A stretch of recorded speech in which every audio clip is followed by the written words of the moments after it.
Hello students, আজি লৈছো HS Final 2026 ৰ কাৰণে most important 2 mark question answer. এই ভিডিঅটোত আমি যিমানবোৰ প্ৰশ্নোত্তৰ আলোচনা কৰিম 2015 ৰ পৰা 2024 বৰ্ষলৈ HS Finalত বাৰে বাৰে আহি থকা 2 নম্বৰীয়া প্ৰশ্নোত্তৰবোৰ আৰু ইংলিছ এণ্ড আছামিজ দুইটা মিডিয়ামতে বুজাবলৈ চেষ্টা কৰিম। তোমালোকৰ হয়তো এই বছৰ কোৱেশ্চন প্যাটাৰ্ন চেঞ্জ হৈছে, কিন্তু এই 2 নম্বৰীয়া প্ৰশ্নোত্তৰবোৰত যিবোৰ কনসেপ্ট আছে বা যিবোৰ টপিক আছে সেই টপিকবোৰ কিন্তু তোমালোকে বুজি লোৱা। এই ভিডিঅ'টো সম্পূৰ্ণ টপিকবোৰ বুজাবলৈ চেষ্টা কৰিম যাতে তোমালোকৰ যেনেকৈ প্ৰশ্ন নাহক তোমালোকে এইগিটা প্ৰশ্ন বুজি হলে এইগিটা প্ৰশ্ন যদি থাকে তোমালোকে লিখি আহিব পাৰিবা। ওকে, যদি প্ৰথমবাৰ চেনেলটো ভিজিট কৰিছা তেতিয়াহলে চেনেলটো সাবস্ক্ৰাইব কৰি বেল আইকনটো প্ৰেছ কৰি অল কৰি ৰাখিবা। আৰম্ভ কৰোঁ। প্ৰথম কুৱেশ্যন নম্বৰ 1 টো চোৱা। What is ECCE? 2015 আৰু 2017 চনত আহিছিল। ECCE কি? ইয়াৰ ফুল ফৰ্মো আহি যাব পাৰে 1 নম্বৰীয়াৰ কাৰণে। ECCE তোমালোকে জানি ল'বা। ইয়াৰ ফুল ফৰ্মটো হ'ল early childhood care and education. ই হয় কি? ই কি হয় তোমালোকে চোৱা। Refers to the education and care provided to children from birth to 8 years of age. It focuses on the overall development of a child, including cognitive, social, emotional, and physical growth to prepare them for formal schooling. হয় ECCE, যাক আমি অসমীয়াত শিশু প্ৰাথমিক যত্ন আৰু শিক্ষা বুলিও কোৱা হয়। ই হৈছে কি জন্মৰ পৰা 8 বছৰ বয়সলৈ শিশুৰ যত্ন আৰু শিক্ষাৰ ব্যৱস্থা। ইয়াৰ মূল উদ্দেশ্য হৈছে কি? ইয়াৰ মূল উদ্দেশ্য হৈছে শিশুৰ বৌদ্ধিক, সামাজিক, অনুভূতিপ্ৰবণ আৰু শাৰীৰিক বিকাশৰ নিশ্চিত কৰা, যাতে তেওঁলোকে আনুষ্ঠানিক শিক্ষাৰ বাবে সাজু হৈ উঠে। ওকে, তো বুজি পালা ECCE কি? নেক্সট কুৱেশ্যন আগবাঢ়ো। কুৱেশ্যন নম্বৰ 2 টো চোৱা। What do you mean by vocationalization of secondary education? মাধ্যমিক শিক্ষাৰ বৃত্তিমুখীকৰণ বুলিলে তুমি কি বুজা? এই কুৱেশ্যনটো বহুত গুৰুত্বপূৰ্ণ, কাৰণ অলৰেডি আগৰ বছৰত আহি গৈছে, জাষ্ট মই চনটো লিখি দিয়া নাই। তো এই ভিডিঅ'টো যিমানকেইটা প্ৰশ্নোত্তৰ আলোচনা কৰি আছো গোটেইবোৰ কিন্তু 2015 বা 2023 চনৰ ভিতৰতে আহা। বহুতকেইটা কুৱেশ্যন বাৰে বাৰে ৰিপিট হৈছে, দুবাৰ হয়তো তিনিবাৰ ৰিপিট হৈছে। ওকে, তো এনচাৰটো চোৱা। What do you mean by vocationalization of secondary education? Vocationalization of secondary education refers to the introduction of skill-based course at the secondary level to equip students with practical knowledge and job-oriented skill. It's aimed to prepare students for employment or self-employment by integrating vocational subject with general education. হয়, মাধ্যমিক শিক্ষাৰ বৃত্তিমুখীকৰণ বুলিলে কি বুজা? ইয়াৰ মানে হ'ল মাধ্যমিক শিক্ষাৰ বৃত্তিমুখীকৰণ বুলিলে শিক্ষাৰ সৈতে ব্যৱসায়িক তথা কাৰিকৰী দক্ষতা সংযোজনক বুজায়, যাৰ জৰিয়তে ছাত্ৰ ছাত্ৰীয়ে সাধাৰণ শিক্ষাৰ লগতে বিভিন্ন ব্যৱসায়িক দক্ষতা লাভ কৰি নিজৰ জীৱিকাৰ বাবে প্ৰস্তুত হ'ব পাৰে। হয়, কেৱল যি এডুকেশ্যন আছে, শিক্ষা আছে, শিক্ষা গ্ৰহণ নহয়, শিক্ষা গ্ৰহণৰ লগে লগে ছাত্ৰ ছাত্ৰীসকলে বিভিন্ন ধৰণৰ জব অৰিয়েণ্টেড চাকৰি বাকৰিৰ কাৰণে স্কিল ডেভেলপমেণ্ট বিভিন্ন ধৰণৰ ছাবজেক্টটো পঢ়ে আৰু লগতে তেওঁলোকে কি কৰে? জ্ঞানো অৰ্জন কৰে। ওকে, তো তাকেই কি বুলি কোৱা হয়? ভোকেশ্যনেলাইজেশ্যন অফ ছেকেণ্ডাৰী এডুকেশ্যন, মাধ্যমিক শিক্ষাৰ বৃত্তিমুখীকৰণ বুলি কোৱা হয়। ওকে, যাতে তেওঁলোকে শিক্ষা অৰ্জনৰ পিছতে তেওঁলোকে যিকোনো জীৱনৰ বাটত জীৱিকা অৰ্জনৰ সুবিধা পায়। নেক্সট কুৱেশ্যন আগবাঢ়ো। কুৱেশ্যন নম্বৰ 3 টো চোৱা। What is work experience as suggested by Kothari commission? Kothari আয়োগৰ পৰামৰ্শ অনুযায়ী কৰ্ম অভিজ্ঞতা কি? ইয়াৰ উত্তৰটো চোৱা। According to Kothari Commission 1964 to 66, work experience refer to meaningful manual work that is an integral part of education. It's aimed to develop a sense of dignity of labor, practical skill and social responsibility among students. হয়, কোঠাৰী আয়োগৰ পৰামৰ্শ অনুযায়ী কৰ্ম অভিজ্ঞতা হৈছে, চোৱা, কোঠাৰী আয়োগৰ পৰামৰ্শ অনুসৰি কৰ্ম অভিজ্ঞতা হৈছে অৰ্থপূৰ্ণ হস্তকাৰ্য যি শিক্ষাৰ অবিচ্ছেদ্য অংগ। ইয়াৰ মূল উদ্দেশ্য হৈছে শিক্ষাৰ্থীৰ মাজত শ্ৰমৰ গৌৰৱ, ব্যৱহাৰিক দক্ষতা আৰু সমাজৰ প্ৰতি দায়িত্ববোধ গঢ়ি তোলা। ওকে, তো এইটোৱেই আছিল কি কোঠাৰী আয়োগৰ কৰ্ম অভিজ্ঞতা। নেক্সট কুৱেশ্যন আগবাঢ়ো। কুৱেশ্যন নম্বৰ 4 টো চোৱা। Why is non-formal education considered as flexible system of education? অগতানুগতিক শিক্ষা কিয় এক নমনীয় শিক্ষা ব্যৱস্থা বুলি বিবেচনা কৰা হয়? ইয়াৰ উত্তৰটো চোৱা। Non-formal education is considered a flexible system of education because it allows learners to study at their own pace, time and place, making education accessible to all, especially these who cannot attend regular classes হয় অগতানুগতিক শিক্ষাৰ কিয় এক নমনীয় শিক্ষা ব্যৱস্থা বুলি কোৱা হয় তাৰ কাৰণ হৈছে উত্তৰটো চোৱা অগতানুগতিক শিক্ষা এক নমনীয় শিক্ষা ব্যৱস্থা হিচাপে গণ্য কৰা হয় কাৰণ ই শিক্ষাৰ্থীসকলক নিজৰ সুবিধামতে সময় ঠাই আৰু গতিত শিক্ষা গ্ৰহণ কৰিবলৈ সুযোগ প্ৰদান কৰে হয় তাৰ কাৰণে কি বুলি কোৱা হয় অগতানুগতিক শিক্ষা এক নমনীয় শিক্ষা অথবা ফ্লেক্সিবল সিস্টেম অফ এডুকেশ্যন বুলি কোৱা হয় হয় কাৰণ এজন শিক্ষাৰ্থীয়ে যেনেকে বিচাৰে তেওঁ তেনেকে য'ত থাকি বিচাৰে ঠাই তেওঁ সময় বিচাৰি কি কৰিব পাৰে শিক্ষা গ্ৰহণৰ সুযোগ প্ৰদান কৰে যাৰ ফলত সাধাৰণ বিদ্যালয়ত শিক্ষা গ্ৰহণ কৰিব নোৱাৰা সকলৰ বাবে বিশেষ উপকাৰী হয় আৰু এই যি নন ফৰ্মেল এডুকেশ্যন অগতানুগতিক শিক্ষা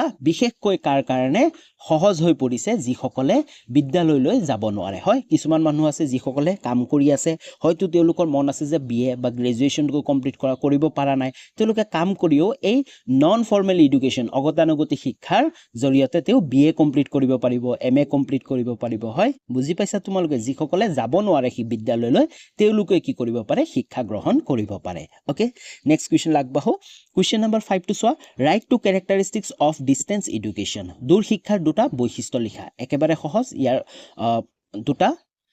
দুটা বৈশিষ্ট্য অথবা ক্যাৰেক্টাৰিষ্টিক্স হ'ব নম্বৰ 1 ফ্লেক্সিবিলিটি হয় ফ্লেক্সিবিলিটি কেনেকুৱা হয় চোৱা distance education allow students to learn at their own pace and from any location making in accessible to those who cannot attend regular classes যিসকলে কি ক্লাছেছলৈ যাব নোৱাৰে স্কুলবোৰলৈ যাব নোৱাৰে তেওঁলোকৰ কাৰণে কি হয় ফ্লেক্সিবল হয় হয়নে তেওঁলোকে ঘৰতে থাকি কি কৰিব পাৰে তেওঁলোকে কাম কৰিও তেওঁলোকৰ শিক্ষাটো কমপ্লিট কৰিব পাৰে ওকে তো সেইটোৱে কৈছো নেক্সট 2 নম্বৰ যোনটো আছিল চোৱা ইউজ অফ টেকনলজি এটো এটা গুৰুত্বপূৰ্ণ জানি লবা প্ৰযুক্তিৰ ব্যৱহাৰ যেনেকে বৰ্তমান সময়ত আমি মোবাইল ফোন ইমেইল হয় না ভিডিঅ' লেকচাৰ ভিডিঅ' কলিং যেনেকে বৰ্তমান সময় ইউটিউবৰ পৰা তোমালোকে পঢ়ি আছা হয় না তো এনেকুৱা ধৰণৰ অনলাইন প্লেটফৰ্ম হয় না এইবোৰৰ জৰিয়তে কি কৰিব পাৰে এই ইউজ অফ টেকনলজি প্ৰযুক্তিৰ ব্যৱহাৰ কৰি শিক্ষা অৰ্জন কৰিব পাৰে বুজি পাইছা তোমালোকে উত্তৰটো চাই ল'ব পাৰা মই শৰ্টত তোমালোকক বুজাই দিছো নেক্সট কুৱেশ্যন আগবাঢ়ো কুৱেশ্যন নম্বৰ 6 টো চোৱা what do you mean by value education মূল্যবোধৰ শিক্ষা বুলিলে তুমি কি বুজা উত্তৰটো চোৱা what is value education value education refers to the process of teaching moral principles, ethics, and good behavior to help individuals develop a strong character and positive attitude toward life. It aims to install value like honesty, respect, responsibility, and compassion in students. হয় মূল্যবোধ শিক্ষা বুলিলে মানে কি মূল্যবোধ শিক্ষা বুলিলে নৈতিক মূল্যবোধ নৈতিকতা আৰু ভাল আচৰণ শিকোৱা প্ৰক্ৰিয়াক বুজোৱা হয় তাকে কি বুলি কোৱা হ'ব ভেলিউ এডুকেশ্যন মূল্যবোধ শিক্ষা হয়নে এই শিক্ষাই সততা সন্মান দায়িত্ববোধ আৰু দয়া আদি মূল্যবোধ শিক্ষাৰ্থীৰ ভিতৰত গঢ়ি তোলাৰ লক্ষ্য ৰাখে বুজি পাইছা কুৱেশ্যন নম্বৰ 7 টো চোৱা লাৰ্নিং ডিপেন্ডছ আপন মেচুৰেশ্যন এক্সপ্লেইন উইথ এক্সাম্পল শিক্ষণ পৰিপক্কতাৰ ওপৰত নিৰ্ভৰশীল উদাহৰণ সহ ব্যাখ্যা কৰা এটা উদাহৰণ সহ আমাক ব্যাখ্যা কৰিব দিছে যে যি লাৰ্নিং হয় শিক্ষা আছে শিক্ষা যে কিহৰ ওপৰত ডিপেন্ড থাকে কিহৰ ওপৰত নিৰ্ভৰশীল পৰিপক্কতা অথবা মেচুৰেশ্যন উত্তৰটো চোৱা learning is influenced by maturation because a person can only acquire certain skill when they reach the necessary physical and mental development বুজি পাইছা শিক্ষণ পৰিপক্কতাৰ ওপৰত নিৰ্ভৰশীল হয় পৰিপক্কতাৰ ওপৰতে নিৰ্ভৰশীল কাৰণ কোনো ব্যক্তিয়ে কেৱল তেতিয়াহে বিশেষ কৌশল শিকিব পাৰে যিকোনো বস্তু শিক্ষা বা কৌশল তেওঁলোকে শিকিব পাৰে কেতিয়া শিকিব পাৰিব যেতিয়া তেওঁ শাৰীৰিক আৰু মানসিকভাৱে উপযুক্ত পৰিপক্কতা লাভ কৰিব যেতিয়া মানুহ এজনে শাৰীৰিক আৰু মানসিকভাৱে ষ্ট্ৰং হ'ব বুজি পাইছা চোৱা তাকে কৈছে ফিজিক্যালি এণ্ড মেন্টেল ডেভেলপমেন্ট যেতিয়া পৰিপক্কতা হ'ব বা অথবা ষ্ট্ৰং হ'ব তেতিয়াই মানুহে কি কৰিব পাৰিব নতুন যিকোনো এটা শিক্ষা হ'ব পাৰে বা স্কিল হ'ব পাৰে শিকিব পাৰিব তাৰ পিছত চোৱা maturation provides the foundation of learning new ability আৰু এই পৰিপক্কতাৰ ফলত নতুন দক্ষতা অৰ্জন সম্ভৱ হয় ওকে তো আমাক এক্সাম্পল সহ বুজাব দিছিল এক্সাম্পল কি হ'ব চোৱা এক্সাম্পল তোমালোকে চাই লোৱা a child cannot learn to write until their hand muscles develop enough to hold and control a pencil properly হয় কি কৈছে এটি শিশুৱে লিখিবলৈ শিকিব নোৱাৰে যেতিয়ালৈকে তেওঁৰ হাতৰ পেশীবোৰ যথেষ্ট শক্তিশালী নহয় হয়নে যেতিয়া হাতৰ শিশু এজনৰ চাবাচোন শিশু এজনে প্ৰথমে একেবাৰে লিখিব নোৱাৰে এনেকে কিবা কিবি লিখি থাকে তেওঁৰ হাতটো সেই প্ৰপাৰলি ধৰিবই নোৱাৰে পেশীবোৰ কি হয় ষ্ট্ৰংগে নহয় শক্তিশালীয়ে নহয় তো যেতিয়া শক্তিশালী হ'ব তেতিয়াহে তেওঁ কি পাৰিব লিখিবলৈ পাৰিব তাৰ পিছত চোৱা সিমিলাৰলি সেম তেনেকৈ a baby learn to walk only when their legs become strong enough to support their body হয় সেইদৰে এটি শিশুৱে কেৱল তেতিয়াহে খোজ কাঢ়িব পাৰে যেতিয়া তেওঁৰ ভৰিবোৰ শক্তিশালী হয় হয়নে শক্তিশালী হ'লে ভৰিবোৰ শক্তিশালী হ'লে কি হ'ব খোজ কাঢ়িব পাৰিব শক্তিটো পাব বুজি পাইছা তো আশা কৰোঁ তোমালোক উত্তৰটো বুজি পাইছা যদি বুজি পাইছা তেনেহ'লে এটা কমেণ্ট কৰি জনাবা আৰু বন্ধু বান্ধৱীসকললৈ শ্বেয়াৰ কৰি দিবা নেক্সট কুৱেশ্যন আগবাঢ়ো কুৱেশ্যন নম্বৰ 8 টো চোৱা attention is a selective process briefly explain মনোযোগ এক নিৰ্বাচনমূলক প্ৰক্ৰিয়া চমুকৈ ব্যাখ্যা কৰা ইয়াৰ উত্তৰটো চোৱা attention is a selective process because our mind focus on specific stimuli while ignoring other it helps in processing important information by filtering out distractions this selection depends on factors like interest need and external influences হয় মনোযোগ এক নিৰ্বাচনমূলক প্ৰক্ৰিয়া যি মনোযোগ আছে মনোযোগ এটা কি বুলি কৈছে এক নিৰ্বাচনমূলক প্ৰক্ৰিয়া চমুকৈ ব্যাখ্যা কৰিব দিছে চোৱা মনোযোগ এক নিৰ্বাচনমূলক প্ৰক্ৰিয়া কাৰণ এটো হ'ব দে কাৰণ আমাৰ মন বিভিন্ন উত্তেজকৰ মাজৰ পৰা বিশেষ এটা মনোযোগ দিয়ে আৰু আনবোৰ উপেক্ষা কৰে এই প্ৰক্ৰিয়া গুৰুত্বপূৰ্ণ তথ্য গ্ৰহণ কৰি অপ্ৰয়োজনীয়বোৰ আঁতৰাই দিয়ে যি আগ্ৰহ প্ৰয়োজন আৰু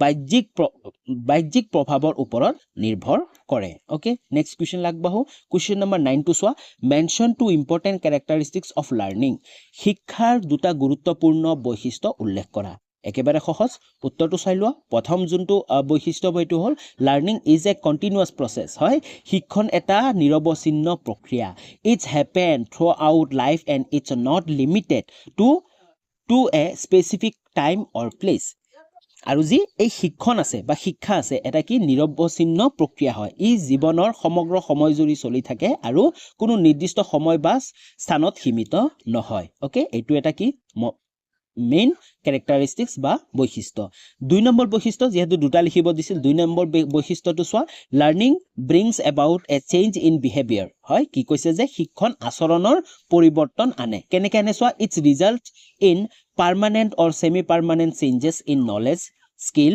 অৰ এটিটিউডছ ই জ্ঞান দক্ষতা অথবা দৃষ্টিভংগীৰ স্থায়ী বা অস্থায়ীভাৱে পৰিৱৰ্তন আনে ওকে বুজি পাইছা দুটা গুৰুত্বপূৰ্ণ বৈশিষ্ট্য যদি লিখিব দিয়ে শিক্ষাৰ লাৰ্নিঙৰ অথবা শিক্ষণৰ তেনেহ'লে তোমালোকে এই দুটা লিখি দিবা ওকে নেক্সট কুৱেশ্যন আগবাঢ়ো কুৱেশ্যন নম্বৰ 10 টো চোৱা আমাক কৈছে যে mention two suggestion given by Mudaliar commission for the development of leadership qualities among the students ছাত্ৰসকলৰ মাজত নেতৃত্ব গুণৰ বিকাশৰ বাবে মুডালিয়াৰ আয়োগে আগবঢ়োৱা দুটা পৰামৰ্শ উল্লেখ কৰা 2016 চনৰ কুৱেশ্যনবোৰ হয় এতিয়া যিমানবোৰ আলোচনা কৰিম এইকেইটা 2016 চনৰ হয় তো মুডালিয়াৰ আয়োগে হয় মুডালিয়াৰ কমিশ্যনাৰে যি তেওঁলোকে সাজেশন দিছিল যে development of leadership quality among the student আমাক দুটা লিখিব দিছে সেই দুটা কি হ'ব এনকাৰেজমেণ্ট অফ কাৰিকুলাম এক্টিভিটিজ বিলাক কি কৰিব দিছে এনকাৰেজ কৰিব দিছে যেনেকৈ চোৱা participation in debate sports and students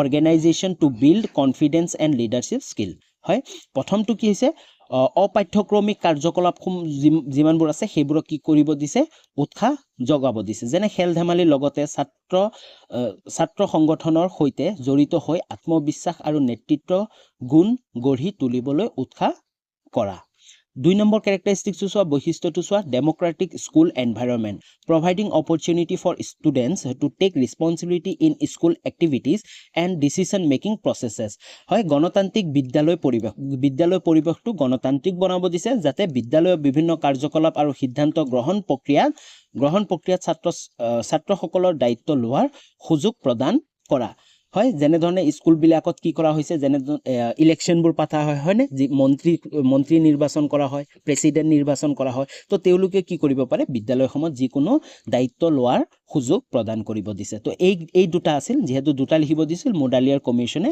suggestion কৰা আগবঢ়োৱা কি কৈছে দুটা পৰামৰ্শ নেক্সট কুৱেশ্যন আগবাঢ়ো কুৱেশ্যন নম্বৰ 11 টো চোৱা What does it mean by national system of education? জাতীয় শিক্ষা ব্যৱস্থা বুলিলে কি বুজা? ইয়াৰ উত্তৰটো চোৱা, national system of education refers to an educational framework that ensures uniformity and consistency in education across a country. Following national policies, guidelines, and standards, it aims to provide equal education opportunity to all citizens, promoting national integration and development. হয়, জাতীয় শিক্ষা ব্যৱস্থা হৈছে মানে কি? জাতীয় শিক্ষা ব্যৱস্থা বুলিলে এনে এটি শিক্ষা প্ৰণালী বুজায় যে সমগ্ৰ দেশৰ একে ধৰণৰ নীতি, দিশ নিৰ্দেশনা আৰু মানদণ্ডৰ আধাৰত চলে। এই ব্যৱস্থাই সকলো নাগৰিকৰ বাবে সমান শিক্ষাৰ সুযোগ প্ৰদান কৰি ৰাষ্ট্ৰীয় একতা আৰু উন্নয়ন প্ৰসাৰ কৰে। ওকে, বুজি পাইছা তোমালোকে? জাতীয় শিক্ষা ব্যৱস্থা, নেশ্যনেল চিষ্টেম অফ এডুকেশ্যন কি হয়? তোমালোকে এই উত্তৰটো লিখি দিলে 2 নম্বৰৰ কাৰণে বহুখিনি, তোমালোকৰ 2 নম্বৰৰ কাৰণে এইখিনি লিখিলে হৈ যাব। নেক্সট কুৱেশ্যন আগবাঢ়ো। কুৱেশ্যন নম্বৰ 12 টো চোৱা, mention to changes brought in the secondary education system in Assam on the basis of recommendation of Modaliar Commission. Modaliar আয়োগৰ পৰামৰ্শ অনুযায়ী অসমৰ মাধ্যমিক শিক্ষাৰ ক্ষেত্ৰত সংঘটিত হোৱা দুটা পৰিৱৰ্তন উল্লেখ কৰা। ইয়াৰ উত্তৰটো হ'ব চোৱা, 1 নম্বৰ যোনটো পৰামৰ্শ আছিল কি, introduction of a multi-purpose education system to provide vocational and technical education along with general education. Already আলোচনা কৰিলো আমি, হয়, বহুমুখী শিক্ষা প্ৰথাৰ প্ৰৱেশ। হয়, প্ৰথম তেওঁলোকে কি কৰিছিল? বহুমুখী শিক্ষা প্ৰথাৰ প্ৰৱেশ কৰিছিল, য'ত বৃত্তিমূলক আৰু প্ৰযুক্তিগত শিক্ষাৰ সৈতে সাধাৰণ শিক্ষাৰ সংযোগ ঘটোৱা হয়। হয় না? যি সাধাৰণ শিক্ষা আছে তাৰ লগতে কি বৃত্তিমূলক, টকা পইচা উপাৰ্জনৰ অথবা প্ৰযুক্তিমূলক শিক্ষাও কি কৰা হৈছিল? সংলগ্ন কৰা হৈছিল। 2 নম্বৰটো কি আছিল? Implementation of the 3 language formula, emphasizing Assamese, English and Hindi to enhance linguistic skill. হয়, তিনিভাষিক প্ৰণালী প্ৰৱৰ্তন কৰিছিল, য'ত অসমীয়া, ইংৰাজী আৰু হিন্দীৰ গুৰুত্ব দিয়া হয় ভাষাগত দক্ষতা উন্নত কৰিবলৈ। হয়নে? তো অসমত মোডালিয়াৰ আয়োগে পৰামৰ্শ দিছিল কি, যিহেতু দুটা লিখিব দিছে, তো এই দুটা আছিল কি, ইন্ট্ৰডাকশ্যন টু মাল্টিপাৰ্পাছ এডুকেশ্যন, বহুমুখী শিক্ষা প্ৰথা প্ৰৱৰ্তন কৰা, য'ত শিক্ষাৰ্থীসকলে কি বৃত্তিমূলক আৰু প্ৰযুক্তিমূলক জ্ঞানো অৰ্জন কৰিব পাৰিব, আৰু লগতে ইমপ্লিমেণ্টেশ্যন অফ 3 লেংগুৱেজ ফৰ্মুলা। হয়, তিনিভাষিক প্ৰণালী প্ৰৱৰ্তন কৰিছিল, য'ত অসমীয়া, এছামিজ, ইংৰাজী আৰু হিন্দীৰ গুৰুত্ব দিয়া হৈছিল। অ'কে, এই তিনিটা ভাষাত গুৰুত্ব দিয়া হৈছিল, যাতে কিয় গুৰুত্ব দিয়া হৈছিল? লিংগুইষ্টিক স্কিলৰ কাৰণে। হয়, ভাষাগত দক্ষতা উন্নত কৰিবলৈ। বুজি পাইছা? তো আশা কৰোঁ তোমালোকে বুজি পাইছা। নেক্সট কুৱেশ্যন আগবাঢ়ো। কুৱেশ্যন নম্বৰ 13 টো চোৱা, mention two group of people who may get benefit of non formal education. Already আমি আলোচনা কৰিছিলোঁ নন ফৰ্মেল এডুকেশ্যনৰ বিষয়ে। নন ফৰ্মেল এডুকেশ্যন মানে কি তোমালোকে জানা এতিয়া? আমাক কৈছে যে অগতানুগতিক শিক্ষাৰ দ্বাৰা উপকৃত হোৱা 2 শ্ৰেণীৰ ব্যক্তিৰ বিষয়ে উল্লেখ কৰা, 2টা শ্ৰেণীৰ ব্যক্তিৰ বিষয়ে উল্লেখ কৰিব দিছে। উত্তৰটো একেবাৰে সহজ, ড্ৰপ আউট ষ্টুডেণ্ট, যিসকলে কি বিদ্যালয় পৰিত্যাগ কৰা ছাত্ৰ ছাত্ৰী, যিসকলে কি মাজতে শিক্ষা এৰি দিছিল, সেইসকলৰ কাৰণে কি হৈছে? সুবিধা হৈছে।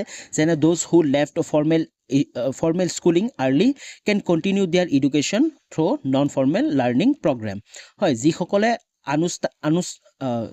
যিসকলে আনুক্ৰমিক শিক্ষা আৰম্ভ কৰি মাজৰ পৰা এৰি দিছে, তেওঁলোকে পুনৰ শিক্ষা গ্ৰহণ কৰিব পাৰিব। তো কি ড্ৰপ আউট ষ্টুডেণ্ট সকলৰ কাৰণে কি হৈছে? সুবিধা হৈছে। আৰু 2 নম্বৰটো হ'ল ৱৰ্কিং এডাল্টছ, যিসকল কৰ্মৰত ব্যক্তি আছে, হয়নে? কৰ্মৰত ব্যক্তিৰ কাৰণেও কি হৈছে? এই নন ফৰ্মেল এডুকেশ্যন বা অগতানুগতিক শিক্ষাটো তেওঁলোকৰ কাৰণে কি সুবিধা হৈছে। চোৱা, people engage in job who cannot attend regular school can enhance their skill and knowledge through a flexible learning method. হয়, যিসকল নিত্য বিদ্যালয়লৈ যাব নোৱাৰে, তেওঁলোকে অগতানুগতিক শিক্ষাৰ মাধ্যমেৰে নিজৰ স্কিল, দক্ষতা অথবা জ্ঞান বৃদ্ধি কৰিব পাৰে। অ'কে, বুজি পাইছা তোমালোকে? নেক্সট কুৱেশ্যন আগবাঢ়ো। কুৱেশ্যন নম্বৰ 14 টো চোৱা, mention two characteristics of environmental education, পৰিৱেশ শিক্ষাৰ 2টা বৈশিষ্ট্য উল্লেখ কৰা। একেবাৰে ক্ষমা বিচাৰিছোঁ, কিছুমান ৱৰ্ডকেইটা অকণমান টাইপিং অকণমান বিলাক হোৱা নাই, তো আশা কৰোঁ তোমালোকে বুজি পাবা। তো কৈছে যে মেনশন টু ক্যাৰেক্টাৰিস্টিক্স অফ এনভায়ৰনমেন্টাল এডুকেশন পৰিৱেশ শিক্ষাৰ দুটা বৈশিষ্ট্য উল্লেখ কৰা উত্তৰটো চোৱা ইণ্টাৰডিসিপ্লিনাৰী nature environmental education integrated knowledge for various subjects like science geography economics and sociology to provide a holistic understanding of environmental issues হয় যেনে আন্তঃশাস্ত্ৰীয় প্ৰভাৱ যেনে পৰিৱেশ শিক্ষাই বিজ্ঞান ভূগোল অৰ্থনীতি সমাজবিদ্যা হয়নে আদি বিভিন্ন বিষয়ৰ জ্ঞান সম্বন্ধে পৰিৱেশৰ সমস্যাসমূহ বুজি পোৱা সহজ কৰি তুলিছে হয় না যিমানবোৰ পৰিৱেশৰ সমস্যাবোৰ হৈ আছে তো এই পৰিৱেশৰ সমস্যাবোৰ ছাত্ৰ ছাত্ৰীসকল অথবা ষ্টুডেন্ট সকললৈ বুজি পাবলৈ কি কৰি আছে উৎসাহ কৰি আছে বা বুজি পাবলৈ প্ৰভাইড কৰি আছে বুজি পাইছা 2 নম্বৰটো কি আছে awareness and action oriented awareness and action oriented মানে হ'ল সজাগতা আৰু কাৰ্যনিৰ্ভৰ স্বভাৱ যেনে চোৱা it aims to develop awareness knowledge and skill among individuals to take responsible action for environmental conservation and sustainable development ই ব্যক্তিসকলক কি পৰিৱেশ সংস্কাৰ আৰু স্থায়ী উন্নয়নৰ বাবে দায়িত্বশীল পদক্ষেপ গ্ৰহণ কৰিবলৈ সচেতন কৰা আৰু দক্ষ কৰি তোলে হয় আৰু এনে ধৰণে এই পৰিৱেশ এনভায়ৰনমেন্টাল এডুকেশ্যন অথবা পৰিৱেশ শিক্ষাই কি কৰি আছে যিমানবোৰ এৱাৰনেছ আছে সজাগতাবোৰ কি হৈছে ছাত্ৰ ছাত্ৰীসকলক জানিবলৈ দি আছে যেনে কনজাৰভেশ্যন হয় কেনেকৈ সংৰক্ষণ কৰিব পাৰিম হয় সাস্টেইনেবল ডেভেলপমেন্ট কেনেকৈ সাস্টেইনেবল ডেভেলপমেন্ট কৰিব পাৰিম তো এইবোৰ কি কৰি আছে উৎসাহ যোগাই আছে নেক্সট কোৱেশ্চন লাগবাহু কোৱেশ্চন নম্বৰ 15 টু সোৱা explain the relationship between mental health and physical health মানসিক স্বাস্থ্য আৰু দৈহিক স্বাস্থ্যৰ মাজৰ থকা সম্পৰ্ক ব্যাখ্যা কৰা ইয়াৰ উত্তৰটো হ'ব সোৱা mental health and physical health are closely related Poor mental health like stress or depression can lead to physical problems such as high blood pressure and a weak immune system. Similarly, poor physical health like chronic illness can negatively impact mental well-being, causing anxiety or depression. হয় মানসিক স্বাস্থ্য আৰু দৈহিক স্বাস্থ্য একে আন্তঃসহযোগী হয় একে আন্তঃসহযোগী মানসিক স্বাস্থ্য বেয়া হলে যেনে চাপ বা অবসাৰ হলে উচ্চ ৰক্তচাপ আৰু ৰোগ প্ৰতিৰোধ ক্ষমতা কমি যোৱাৰ দৰে দৈহিক সমস্যা সৃষ্টি কৰিব পাৰে একেদৰে দৈহিক স্বাস্থ্য বেয়া হলে যেনে দীঘলীয়া ৰোগ থাকিলে মানসিক অস্থিৰতা আৰু অৱসাদৰ সৃষ্টি কৰিব পাৰে বুজি পাইছা দুটা নেক্সট কোৱেশ্চন লাগবাহু কোৱেশ্চন নম্বৰ 16 টু সোৱা what are the suggestion forward by Mudaliar Commission regarding development of vocational efficiency as aim of secondary education মাধ্যমিক শিক্ষাৰ লক্ষ্য হিচাপে বৃত্তিমূলক যোগ্যতা বিকাশ সম্পৰ্কে মুডালিয়াৰ আয়োগে পৰামৰ্শসমূহ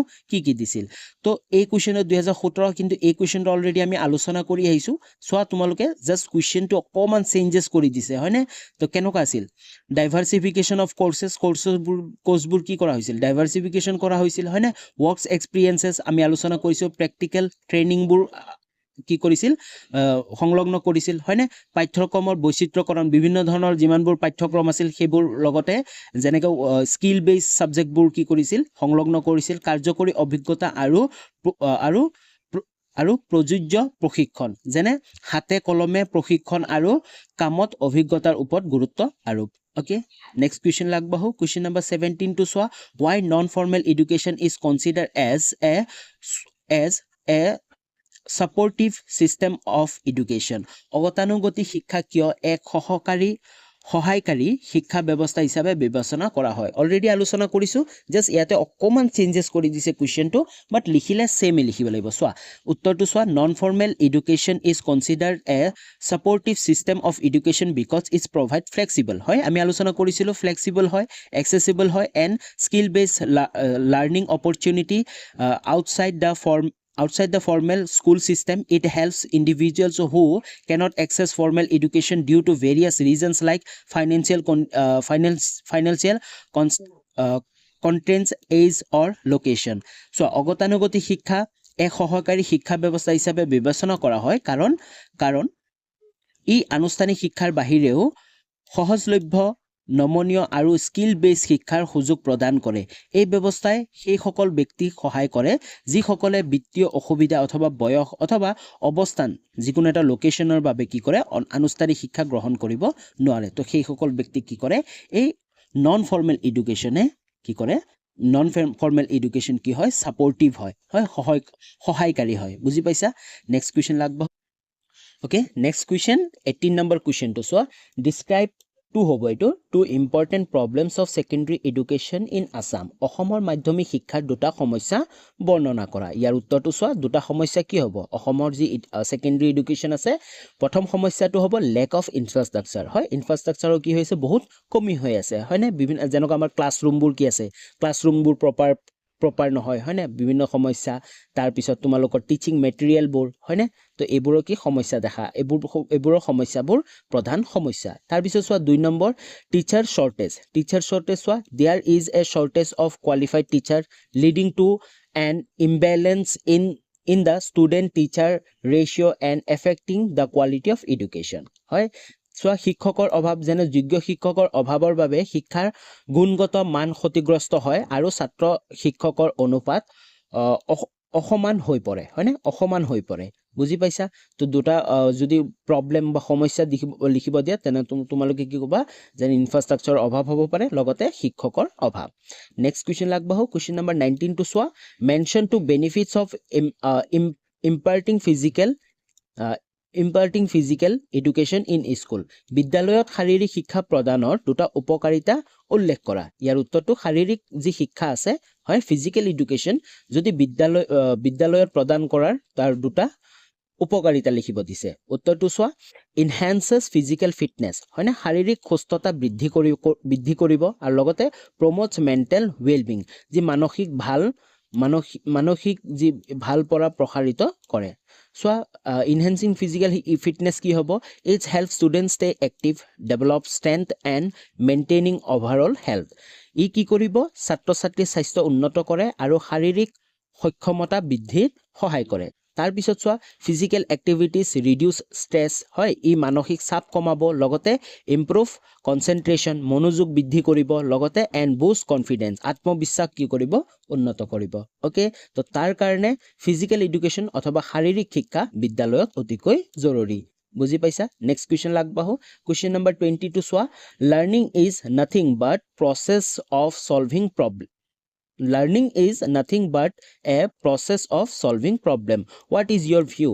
শিক্ষণ এটা সমস্যা সমাধানৰ প্ৰক্ৰিয়াৰ বাহিৰে অন্য একো নহয় তোমাৰ মতামত কি ইয়াৰ উত্তৰটো হ'ব yes learning is a process of solving problem when we learn we encounter new challenges analyze them and find solution this process help in developing critical thinking and practical knowledge making learning meaningful and effective হয় শিক্ষণ এটা সমস্যা সমাধানৰ প্ৰক্ৰিয়া শিক্ষাৰ সময়ত আমি নতুন সমস্যাসমূহ সন্মুখীন হওঁ সিহঁতক বিশ্লেষণ কৰোঁ আৰু উত্তৰ বিচাৰোঁ এই প্ৰক্ৰিয়াই চিন্তা শক্তি আৰু বাস্তৱ জ্ঞান গঢ়ি তোলে যাৰ ফলত শিক্ষাৰ প্ৰকৃত অৰ্থ পূৰ্ণ হয় ওকে বুজি পাইছা তো কোৱেশ্চন নম্বৰ 1 টু চোৱা কি কৈছে all open education is distance education but all distance education is not open education give two reason আমাক কৈছে যে সকলোবিলাক মুক্ত শিক্ষাই দূৰ শিক্ষা কিন্তু সকলোবিলাক দূৰ শিক্ষাই মুক্ত নহয় দুটা যুক্তি দিয়া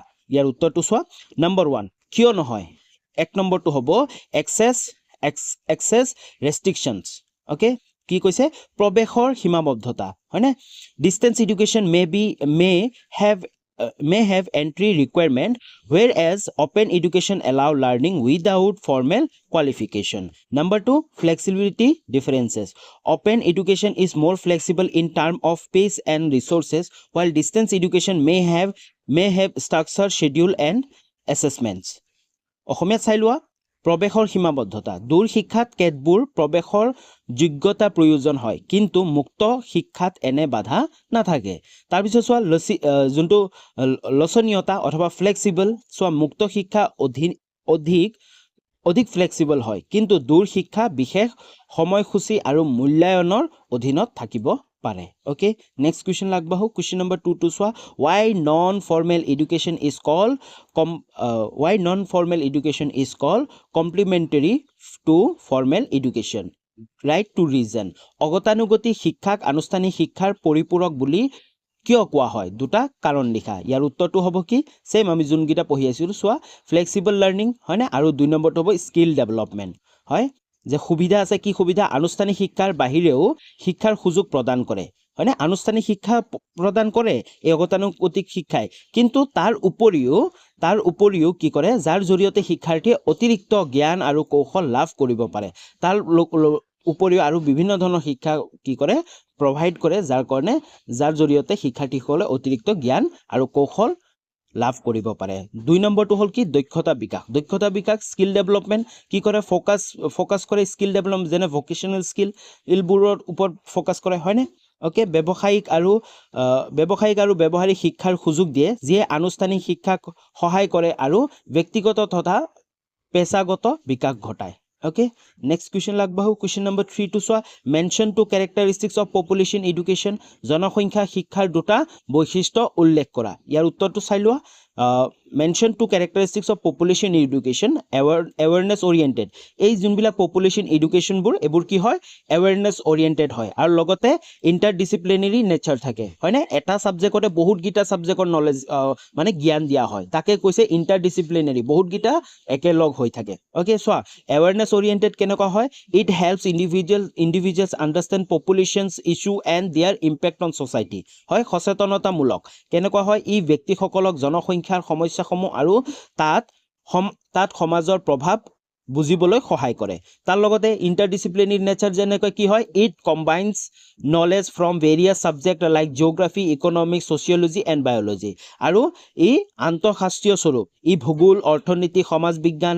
জীৱ বিজ্ঞান আদি বিভিন্ন বিষয়ৰ জ্ঞান একত্ৰিত কৰে তো ইয়াকে আমি এই দুটাকে কি বুলি কম জনসংখ্যা শিক্ষাৰ দুটা বৈশিষ্ট্য বহু কোৱেশ্চন নম্বৰ 4 টু সোৱা loud voice or noise and glittering light immediately attract our attention explain the reason হয় উচ্চ শব্দ আৰু হুলস্থুল আৰু জিকমিক পোহৰে আমাৰ মনোযোগ তৎক্ষণাত আকৰ্ষণ কৰে কাৰণ দৰ্শোৱা হয়নে যদি লাউড স্পিকাৰ হৈ থাকে বা কিবা জিকমিক পোহৰ কোবাত দেখা পাও আমি লগে আমাৰ কি মনোযোগে তৎক্ষণাত আকৰ্ষণ কৰে হয়নে আমি তৎক্ষণাত এনেকৈ ঘূৰি চাও বা কোবা এটা সাউন্ড শুনা পালে আমি লগে আমি মন দিও কোৰ সাউন্ড কি হৈছে কিবা হৈছে নেকি তো কিয় আকৰ্ষণ কৰে তাৰ এক্সপ্লেইন দিব দিছে ৰিজন দিব দিছে উত্তৰটো চোৱা loud sound and bright light attract our attention immediately because our brain is wired to respond to sudden and intense stimuli for survival okay তাৰপিছত চোৱা the reticular activity system যাক আমি RAS বুলি কও মনত ৰাখিবা reticular activity systemৰ কাৰণে এই সকলোবোৰ হয় আৰু এই reticular activity systemটো আমাৰ মানুহৰ কাৰণে বহুত জৰুৰী হয় না কাৰণ আমাৰ জীৱন যদি আমি জীৱন নিৰ্বাহ কৰিব লাগে তেনেহলে আমাৰ RAS reticular activity system আমাক লাগিবই চোৱা in our brain detects such signals making us instantly aware of potential danger or important event হয় কি কৰে এই যোনটো RAS আছে ৰেটিকুলাৰ এক্টিভিটি সিস্টেম আছে ই আমাক সিগন্যাল দিয়ে লগ সাডেন সিগন্যাল দিয়ে হয়নে লগ কি কৰে আমাক অ্যাৱাৰনেস কৰে আমাৰ পটেনশিয়াল ডেঞ্জাৰ অৰ ইম্পৰ্টেন্ট ইভেন্টছৰ কাৰণে এৱাৰ কৰি দিয়ে হয়নে সোৱা অসমীয়া চাই লোৱা উচ্চ শব্দ বা জিকমিক পোহৰে আমাৰ মনোযোগ তৎক্ষণাত আকৰ্ষণ কৰে কাৰণ আমাৰ মগজুৰ ৰেটিকুলাৰ এক্টিভিটিং সিস্টেম RAS এনে তীব্ৰ সংকেত উপলব্ধি কৰি সজাগ কৰি তোলে যি জীৱন নিৰ্বাহৰ দৃষ্টিকোণত গুৰুত্বপূৰ্ণ বুজি পাইছা নেক্সট কোৱেশ্চন লাগবাহু কোৱেশ্চন নম্বৰ 5 টু সোৱা forgetting is necessary for memory give reason স্মৃতিৰ বাবে বিস্মৃতি প্ৰয়োজন কাৰণ দৰ্শোৱা হয় স্মৃতিৰ বাবে বিস্মৃতি প্ৰয়োজন কিবা এটা মনত কৰিবৰ কাৰণে ভাল বস্তু আমি পুৰণা কথা পাহৰিব লাগে হয়নে আমি সকলোৱে কৈ থাকো যে পুৰণা কথা বাদ দি নতুন কথা লৈ আগবাৰ তো সেই নতুন কথা যদি আমি শিকিব যাও তেতিয়া হলে আমাৰ সেই পুৰণা কথাবোৰ আমাৰ মেমৰিৰ পৰা আমাৰ ব্ৰেইনৰ পৰা আমি কি কৰিব লাগিব হিয়ন্তক পাহৰিব লাগিব আতৰাব লাগিব কিয় কাৰণ দৰ্শাব দিছে সোৱা forgetting is necessary for memory because it helps in removing irrelevant or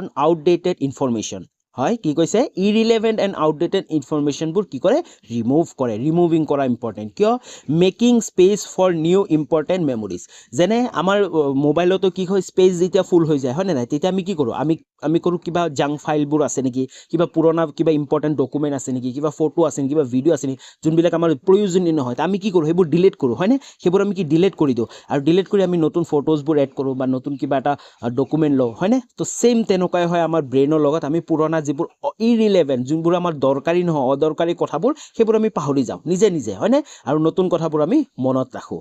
বুজি পাইছা?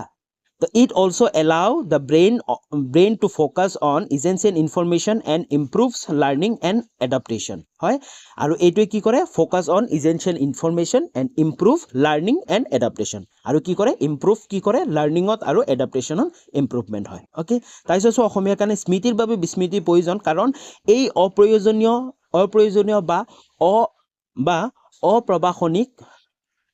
অপ্ৰাসংগিক তথ্যবোৰ আঁতৰাই মগজুৰ নতুন আৰু গুৰুত্বপূৰ্ণ তথ্য সংৰক্ষণ কৰিবলৈ সহায় কৰে। এনেদৰে স্মৃতিৰ সক্ৰিয়তা আৰু শিক্ষা গ্ৰহণ শক্তি বাঢ়ে। আৰু এনেধৰণে কি স্মৃতিৰ আমাৰ বস্তুবোৰ মনত ৰাখিবৰ কাৰণে, ভাল ইম্পৰ্টেণ্ট কথাবোৰ মনত ৰাখিবৰ কাৰণে আৰু শিক্ষা গ্ৰহণৰ কাৰণে কি কৰে? সহায় কৰে। বুজি পাইছা? নেক্সট কুৱেশ্যন আগবাঢ়ো। Question number 6 to চোৱা, right to aims of secondary education recommended by Secondary Education Commission of 1952 to 1953. মাধ্যমিক শিক্ষাৰ লক্ষ্য সম্পৰ্কে 1952 আৰু 53 চনৰ মাধ্যমিক শিক্ষা আয়োগে আগবঢ়োৱা দুটা পৰামৰ্শৰ বিষয়ে লিখা হয়।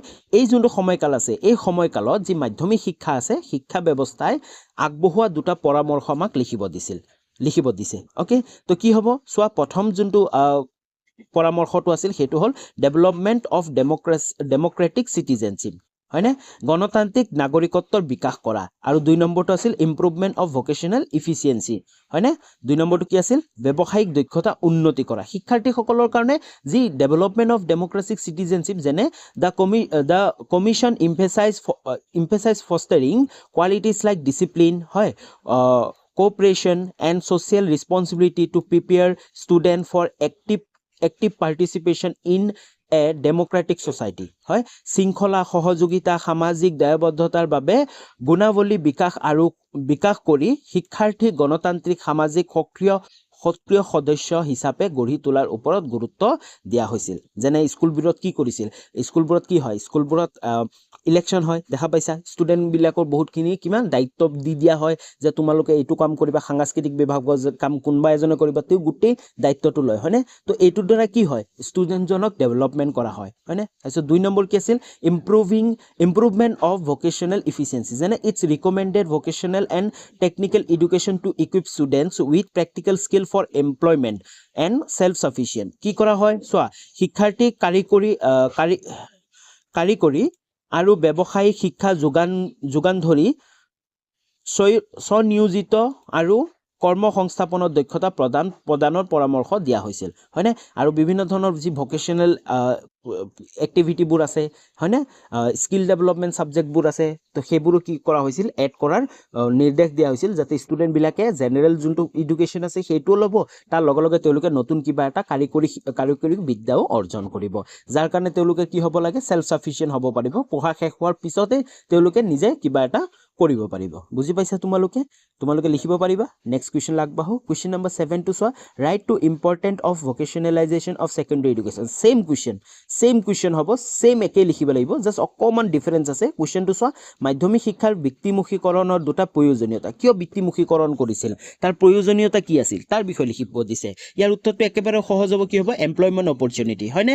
চাকৰি লাভৰ সুযোগৰ কাৰণে এইবোৰ কি কৰা হৈছিল? বিভিন্ন ধৰণৰ স্কিল ছাবজেক্টবোৰ আছিল, যে ট্ৰেইনিংবোৰ দিয়া হৈছিল, হয়, making them job ready and reduce unemployment, হয়নে? যি আনএমপ্লয়মেণ্ট আছে, আনএমপ্লয়মেণ্ট ৰিডিউচ কৰাৰ কাৰণে, কমাবৰ কাৰণে এই কি কৰা হৈছিল? বৃত্তিমুখীকৰণ কৰা হৈছিল শিক্ষা ব্যৱস্থাটো। আৰু 2 নম্বৰটো কি আছিল? স্কিল ডেভেলপমেণ্ট, বিভিন্ন ধৰণৰ যেনেকুৱা দক্ষতা বিকাশ কৰা হৈছিল, কাৰিকৰী শিক্ষা দিয়া হৈছিল, হয়নে নাই? লগতে তেওঁলোকে জেনেৰেল পঢ়িব, লগতে তেওঁলোকে কিবা কিবি ধুনীয়া কোনোবাই আৰ্ট কৰিব পাৰে, সেইটোৰো শিক্ষা দিয়া হৈছিল। কোনোবাই ভাল খেলিব পাৰে, তেওঁ খেলুৱৈ এজন হ'ব পাৰিব, হয়নে? কোনোবাই ভাল মেকানিকেল কাম জানিব পাৰিব, তেওঁ গেৰেজত কাম কৰিব পাৰিব বা নিজা গেৰেজ খুলিব পাৰিব। বুজি পাইছা? তো এইবোৰ হয় স্কিল ডেভেলপমেণ্টটো কৰা হৈছিল। বুজি পাইছা? নেক্সট কুৱেশ্যন আগবাঢ়ো। কুৱেশ্যন নম্বৰ 8 to চোৱা, why distance education is important for the present society. বৰ্তমান সমাজৰ বাবে দূৰ শিক্ষা কিয় গুৰুত্বপূৰ্ণ?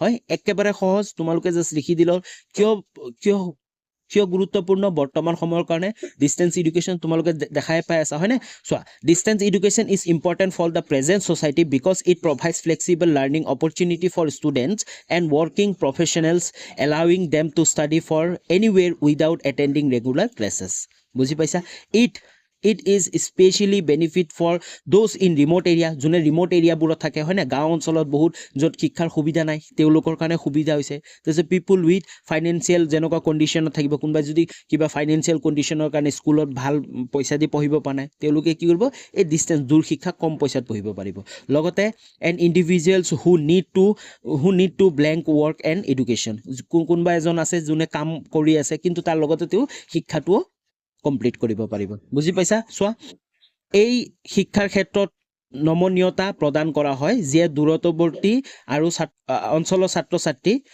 কৰ্মজীৱী ব্যক্তি আৰু অৰ্থনৈতিক সীমাবদ্ধতাসমূহ থকা লোকসকলক নিজৰ সুবিধা মতে শিক্ষা গ্ৰহণ কৰিবলৈ সহায় কৰে অ'কে বুজি পাইছা তোমালোকে লিখাৰ সময়ত তোমালোকে নিজে লিখিবা বুজি পাইছা নিজৰ যি ব্ৰেইনত আহে সেনেকৈ লিখিবা অভাৰ লিখি নিদিবা 2 নম্বৰ কাৰণে অভাৰ লিখিব নালাগে জাষ্ট অকণমান লিখিলে হৈ যাব অ'কে নেক্সট কুৱেশ্যন লাগবাহো কুৱেশ্যন নম্বৰ 9 টো চোৱা physical education lead to a healthy life give two reason যি শাৰীৰিক শিক্ষা আছে এই শাৰীৰিক শিক্ষাই এটা সুস্থ জীৱন বাট দেখুৱাই দুটা যুক্তি দিয়া ছেইম এনেকুৱা কুৱেশ্যন আগৰ পাৰ্ট 1ত আলোচনা কৰিছোঁ শাৰীৰিক শিক্ষা কিয় ষ্টুডেণ্টৰ কাৰণে ইম্পৰ্টেণ্ট এনেকুৱা আহিছিল বুজি পাইছা শিক্ষাৰ্থীৰ কাৰণে কিয় জৰুৰী তো পাৰ্ট 1 ভিডিঅ'ত আলোচনা কৰিছোঁ ছেইম হ'ব চোৱা কি আছে এনসাৰটো it's improve physical fitness and helps in maintaining a balance body weight হয়নে এইটোৱে কি কৰে এই ফিজিকেল এডুকেশ্যন অথবা শাৰীৰিক শিক্ষাই কি কৰে শাৰীৰিক সৌন্দৰ্য বৃদ্ধি কৰি ওজন নিয়ন্ত্ৰণ কৰিবলৈ সহায় কৰে তাৰ লগতে it's reduce stress and enhance mental well being through regular exercise আৰু কি কৰে এই শাৰীৰিক শিক্ষাই মানসিক চাপ থাকে প্ৰেছাৰ থাকে হয়নে ষ্ট্ৰেছবোৰ থাকে হয়নে সেইবোৰ কি কৰে হ্ৰাস কৰে কমাই কৰি মানসিক স্বাস্থ্য উন্নত কৰে ষ্টুডেণ্ট এজনৰ মানসিক স্বাস্থ্য মেণ্টেল হেল্থটো কি কৰে ইম্প্ৰুভ কৰে বুজি পাইছা নেক্সট কুৱেশ্যন লাগবাহো কুৱেশ্যন নম্বৰ 10 টো চোৱা write two suggestion of Kothari commission regarding education and productivity শিক্ষা আৰু উৎপাদনমুখীকতা সম্পৰ্কে কোঠাৰী আয়োগে আগবঢ়োৱা দুটা পৰামৰ্শ উল্লেখ কৰা ছেইম কুৱেশ্যন তোমালোকে জাষ্ট মনত কৰি ল'বা অলৰেডি আমি আলোচনা কৰিছোঁ যেনেকৈ ৱৰ্ক এক্সপিৰিয়েঞ্চ ইন এডুকেশ্যন শিক্ষাত কি কৰিব লাগিব শিক্ষাৰ লগত কাৰ্য অভিজ্ঞতা সংযোগ কৰা বিভিন্ন ধৰণৰ স্কিল ডেভেলপমেণ্ট যেনেকুৱা ছাবজেক্টবোৰ এড কৰা হৈছে হয়নে তোমালোকে পঢ়ি চাব পাৰা গম পাইছা তোমালোকে নেক্সটটো 2 নম্বৰটো আছে কি science and technology in education কি কৰিব লাগিব আমি বিজ্ঞান আৰু প্ৰযুক্তিবিদ্যা প্ৰাধান্য দিব লাগিব বা সংযোগ কৰিব লাগিব কিহত শিক্ষাত বুজি পাইছা চোৱা এই আয়োগে বিজ্ঞান আৰু প্ৰযুক্তি শিক্ষাৰ গুৰুত্ব প্ৰদান কৰিবলৈ কোৱা হৈছিল যাতে শিল্প আৰু কৃষি ক্ষেত্ৰৰ বিকাশ ঘটাই অৰ্থনৈতিক উন্নয়ন সম্ভৱ হয় অ'কে বুজি পাইছা নেক্সট কুৱেশ্যন লাগবাহো কুৱেশ্যন নম্বৰ 11 টো চোৱা write two mental causes of forgetting বিস্মৃতিৰ দুটা মানসিক কাৰণ উল্লেখ কৰা এই যে আমি পাহৰি যাওঁ তাৰ দুটা মানসিক কাৰণ উল্লেখ কৰা কি কাৰণত মানসিক কাৰণ উল্লেখ কৰা কি কাৰণ হয় চোৱা ইণ্টাৰফাৰেঞ্চ মানে কি হস্তক্ষেপ যেনে নতুন তথ্য আৰু পুৰণি তথ্যৰ মাজত সংঘাত হ'লে বিস্মৃতি ঘটিব পাৰে when old and new information overlap যেতিয়া পুৰণি আৰু নতুন যিকোনো বস্তু যেতিয়া overlap কৰিব তেতিয়া কি হয় এই বিস্মৃতি forgetting হয় one may block the recall of the other তাৰপিছত 2 নম্বৰ কি আছিল repression চোৱা unpleasant or traumatic memories may be unconsciously suppressed to avoid distress হয় দমন হ'ব পাৰে অস্বস্তিকৰ বা দুৰ্ভাগ্যজনক স্মৃতি থাকিলে মন এইবোৰ অসচেতনভাৱে দমাই ৰাখে যাৰ ফলত বিস্মৃতি হয় okay next question লাগবাহো question number 12 to চোৱা mention to source of factor that influence the interest of an individual এজন ব্যক্তিৰ আগ্ৰহৰ প্ৰভাৱিত কৰিব পৰা দুটা উৎস বা উৎপাদন লিখা এজন ব্যক্তিক কি বস্তুৱে আগ্ৰহিত কৰিব পাৰে তাৰ দুটা কি কৈছে উপাদান লিখিব দিছে নাম্বাৰ 1 টো হ'ব কি পাৰ্সোনাল এক্সপেৰিয়েন্স আৰু সোশ্যাল এনভাইৰনমেন্ট হয় ব্যক্তিগত অভিজ্ঞতা বা সামাজিক পৰিৱেশৰ যেনেকৈ বন্ধু হ'ব পাৰে পৰিয়াল হ'ব পাৰে তাৰ লগতো কি কৰে নতুন কিবা এটা শিকিবলৈ তেওঁলোকে আগ্ৰহ হয় বুজি পাইছা নেক্সট কোৱেশ্চন লাগবাহু নেক্সট কোৱেশ্চন 13 নম্বৰ কোৱেশ্চনটো চোৱা mention two social qualities of a mental healthy person মানসিকভাৱে স্বাস্থ্যৱান লোক এজন থাকিবলগীয়া দুটা সামাজিক গুণ উল্লেখ কৰা